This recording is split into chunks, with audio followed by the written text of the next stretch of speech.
E5 TV news కు స్వాగతం. ముందుగా హెడ్లైన్. దేశ చరిత్రలో ఘోర అధ్యాయం. ప్రధాని మోదీ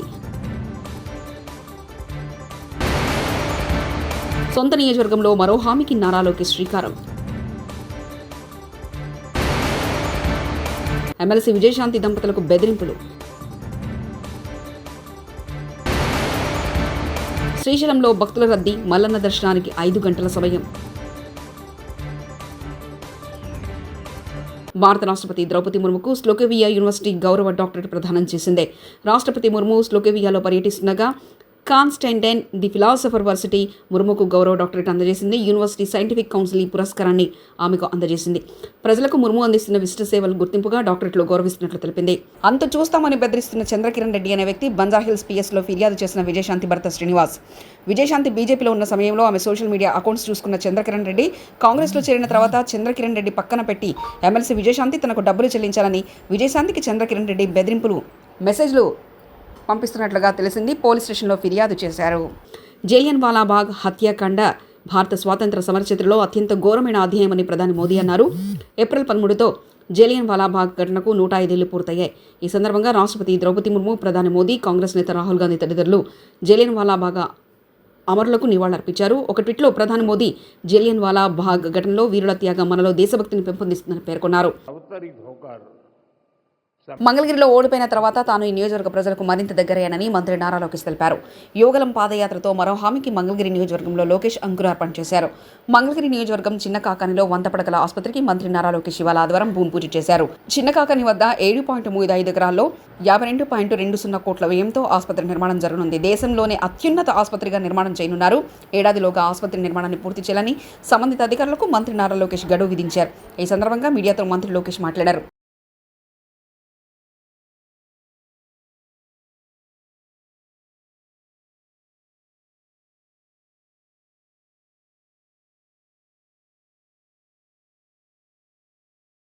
జరిగింది.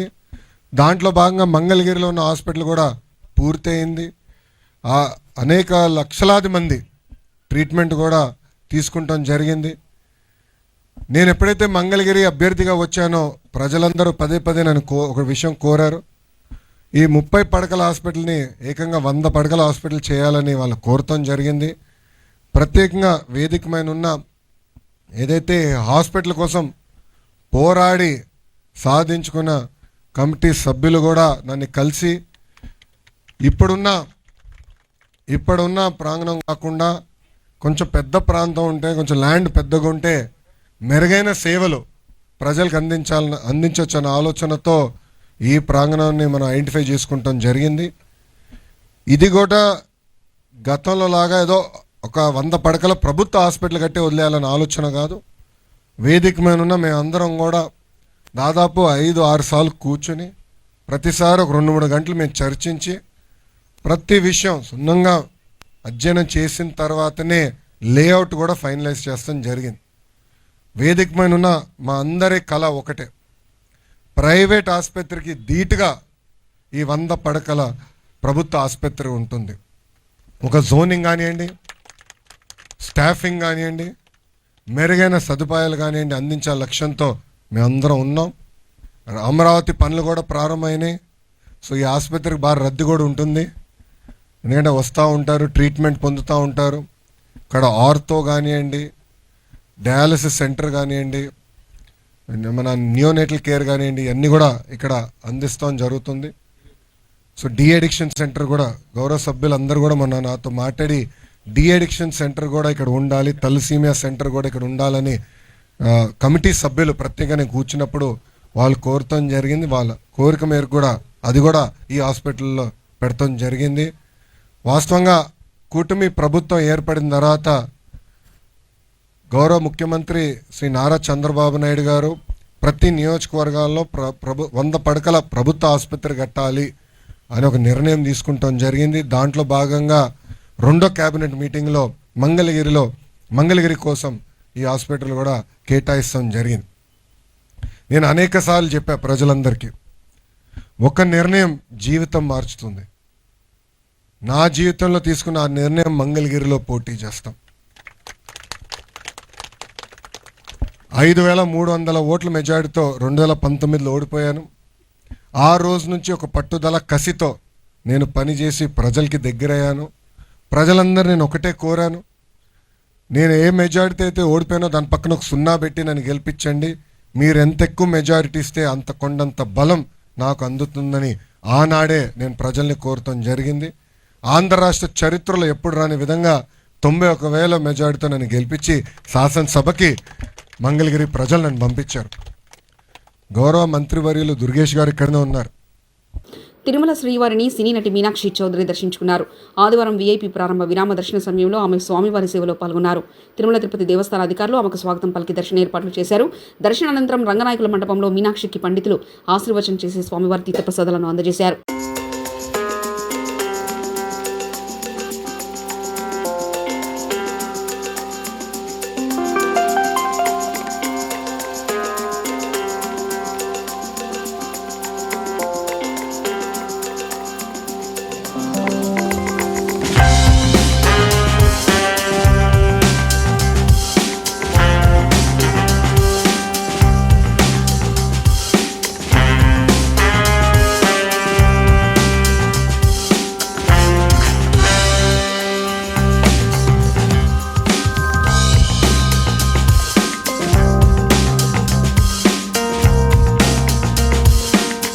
శ్రీశైలం బ్రహ్మరాంబ మల్లికార్జున స్వామి ఆలయంలో భక్తులతో కిటకిటలాడుతుంది. ఏపీ, తెలంగాణలోని పలు ప్రాంతాల నుంచి పెద్ద ఎత్తున భక్తులు శ్రీశైలానికి చేరుకుని స్వామి అమ్మవార్లను దర్శించుకుంటున్నారు. ఇప్పటికే క్యూ కాంప్లెక్స్లో భక్తులతో నిండిపోయాయి.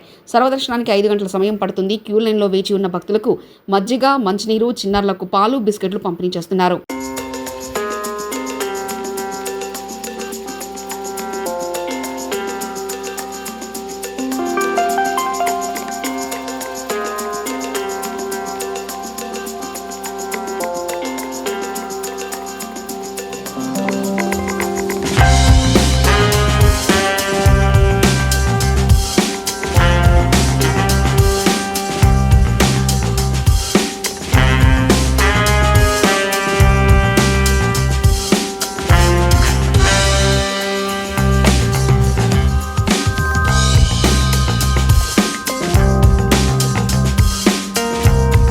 న్యాయం చేయాలని ఆందోళన చేసిన బాధిత కుటుంబంపై లాఠీ చార్జ్ చేసిన పోలీసులు. హైదరాబాద్ బాలానగర్ ట్రాఫిక్ పోలీసుల నిర్లక్ష్యానికి వాహనదారుడు మృతి. చలానా రాసేందుకు రన్నింగ్లో ఉన్న ద్విచక్ర వాహనాన్ని ఆపే ప్రయత్నం చేసిన ట్రాఫిక్ పోలీసులు ఈ క్రమంలో అదుపు తప్పి బైక్ కింద పడడంతో ద్విచక్ర వాహనదారుడి తలపై నుంచి వెళ్లిన ఆర్టీసీ బస్సు. దీంతో అతను అక్కడికక్కడే మృతి చెందిన ద్విచక్ర వాహనదారుని ట్రాఫిక్ పోలీసుల నిర్లక్ష్యంతో వ్యక్తి ప్రాణాలు కోల్పోయాడని ఆరోపిస్తూ రోడ్డుపై ధర్నాకు దిగిన వాహనదారులు, కుటుంబ సభ్యులు.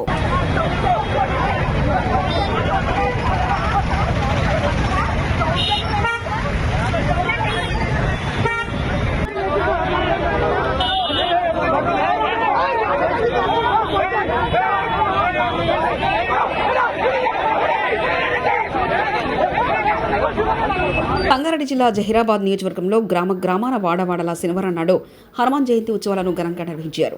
జహీరాబాద్ పట్టణం శాంతినగర్ కాలనీలో గల హనుమాన్ దేవాలయంలో అభిషేకం నిర్వహించారు. హనుమాన్ ఆలయం నుండి శాంతినగర్ కాలనీలో వివిధ రహదారుల గుండా బసవేశ్వర, సంతోషమాత ఆలయాల ద్వారా ప్రభాత్ భేరీ యాత్ర నిర్వహించారు. అనంతరం హనుమాన్ డోలాయన కార్యక్రమం నిర్వహించారు. సాయంత్రం పల్లకి సేవ యాత్రను శాంతినగర్ కాలనీలో రహదారుల గుండా నిర్వహించారు. ఈ సందర్భంగా హనుమాన్ దేవాలయంలో హారతి, భగవద్గీత శ్లోక పఠనం, భజనలు, భక్తి గీత ఆలపన నిర్వహించారు. హనుమాన్ జయంతి ఉత్సవాలను పురస్కరించుకొని జహీరాబాద్ పట్టణంలో వివిధ ప్రాంతాల నుండి భక్తులు సందర్శించి దైవ దర్శనాలు చేసుకున్నారు.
మహాత్మా జ్యోతిబా పూలే 198వ జయంతి సందర్భంగా పూలే గారి విగ్రహ నిర్వహణ కమిటీ సభ్యులు Umamaheswararao master, doctor Lenin Ganesh గార్ల ఆధ్వర్యంలో చింతలపూడిలో అన్ని రాజకీయ పార్టీలను ఆహ్వానించడంతో జయంతి కార్యక్రమంలో తెలుగుదేశం పార్టీ తరఫున నియోజకవర్గ శాసనసభ్యులు సొంగా రోషన్ కుమార్ గారి ఆదేశాల మేరకు మహాత్మా జ్యోతిబా పూలే విగ్రహానికి, సావిత్రిబాయి పూలే విగ్రహానికి పూలమాలలు వేసి ఘనంగా నివాళులర్పించారు. ఐటీడీపీ చింతలపూడి నియోజకవర్గ ఉపాధ్యక్షులు బోడా అనీష్ కుమార్ నివాళులర్పించిన వారిలో ఉన్నారు. మరింత ఘనంగా జరుపుకోవడానికి ముందుకు వెళ్దామని కోరుతా ఉన్నాను. ముఖ్యంగా మన జ్యోతిబా పూలే గారు, సావిత్రిబాయి పూలే గారు ఇద్దరు దంపతులు కూడా అణగారిన నిమ్న వర్గాల జాతుల కోసం ఎంతో కష్టపడినటువంటి వ్యక్తులు. ఆ రోజుల్లో చదువుకోలేనటువంటి పరిస్థితుల్లో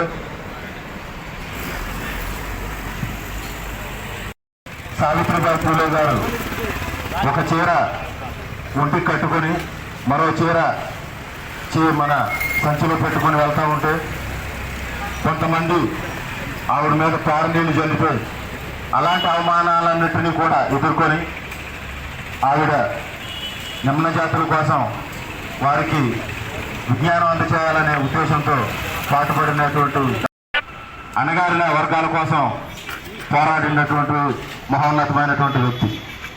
అదేవిధంగా మనందరం కూడా ఈ సభావేదికగా నేను ఒకటే విజ్ఞప్తి చేస్తా ఉన్నా, కేంద్ర ప్రభుత్వానికి, రాష్ట్ర ప్రభుత్వానికి మన మహాత్మా జ్యోతిబా పూలే గారికి భారతరత్న ఇవ్వాలని, ఆయనకు భారతరత్న ఇస్తేనే ఆయన చేసినటువంటి సేవా కార్యక్రమానికి సమున్నత మనం స్థానం కల్పించినటువంటి జరుగుతుంది. కాబట్టి ప్రతి ఒక్కరూ అందుకు అనుగుణంగా మనం ముందుకు వెళ్ళాలని ఈ అవకాశం ఇచ్చిన నాయకులందరికీ, కుటుంబ దేశ చరిత్రలో ఘోర అధ్యాయం. ప్రధాని మోదీ